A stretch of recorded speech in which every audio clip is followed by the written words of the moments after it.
You were in the Vietnam War, right? Yes, I Yes. was. And what did you do in the Vietnam War? Well, I was in supply and personnel. I was one of the fortunate people. I didn't have to go out in the foxholes and stuff like that in the jungle. I was in a little jungle, but not very much. So I was one of the very fortunate ones, I guess. So. Yeah, so did you work in an office Yeah, then? right. I was in a Cameron Bay. It's a huge depot. It was something like Lake Pepin here, where the ships come in, we'd unload things and stuff like that, and distribute it to different companies and stuff like that. It was a big depot, so we had a.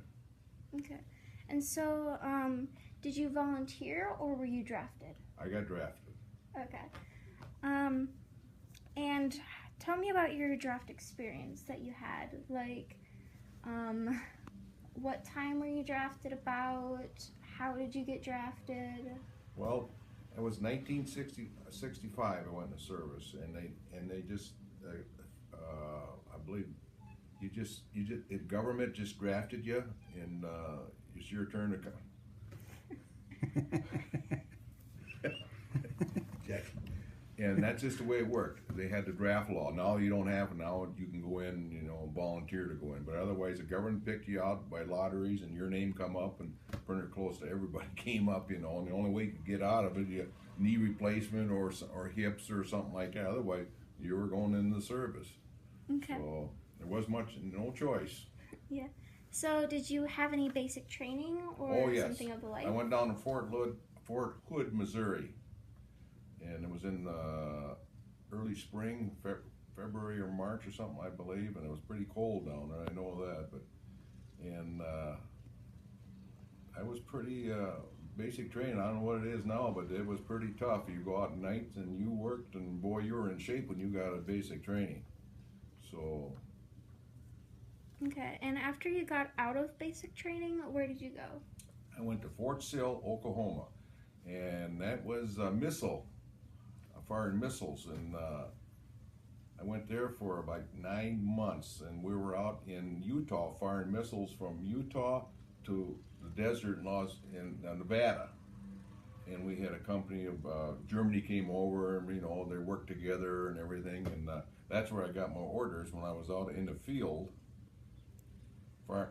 with the people, and I was going to Vietnam. So.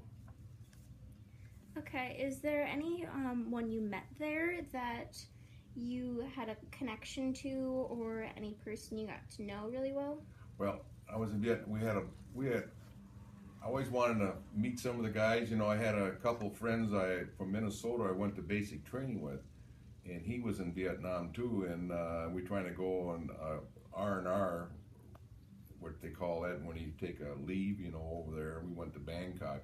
Well, he was in the Trang, he was in the real bad stuff, and we're trying to meet in Cameron Bay and fly out together. Well, he come in when I was just coming home back to base again. He was going out, so we did get to talk to each other. But that was probably my closest friend in the Vietnam. Of course, the guys I worked with, I got close, but they never seen a reunion. I haven't seen a reunion. I've been watching VFW magazines and stuff like that where they have a reunion. Some of these people are still having World War II yet and everything else, but I haven't seen anything. It'd be interesting seeing some of them guys. I know that. I've met a lot of wonderful people, and most of them were all like me, got drafted. Did anyone ever write letters to you while you were in Vietnam, or No. did you have any connection to home? No, just family. Okay.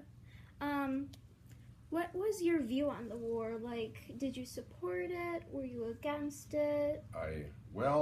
Vietnam War, nobody liked the Vietnam. When they come back, nobody liked us. At this one, it got to be the public.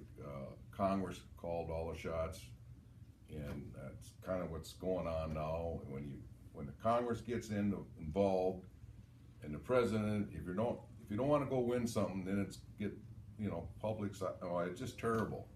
And here we got a good army and good material, and you just can't do what you want to do to win the war. and it's very disturbing to the morale and everything else. Like when you're in a war,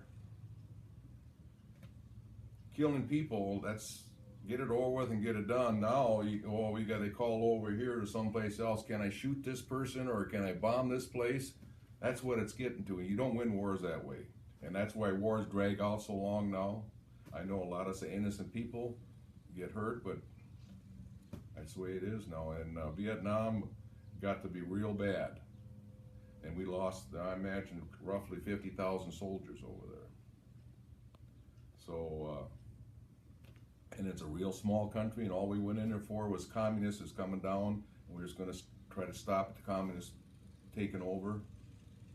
And it didn't end well, and that's just now people are starting to realize, it's been a few years now, but the people are starting to realize the Vietnam veterans, what they did, and they appreciated it now, and before when they come home, and it was not good.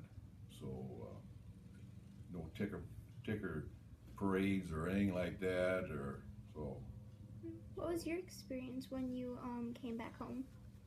I was fine, I mean, of course, I wasn't into the, like I said before, in the jungles and stuff like that, so nobody said none. I just one of the guys come back from the service and over and done, and nobody said really anything to me, and probably the most people I got involved, like I say, was the VFW here wanted me to join them right away, so I did that, and I've been with them ever since. So. Did you know any people who was in combat situations? Well, like my friend was, I met, he was, and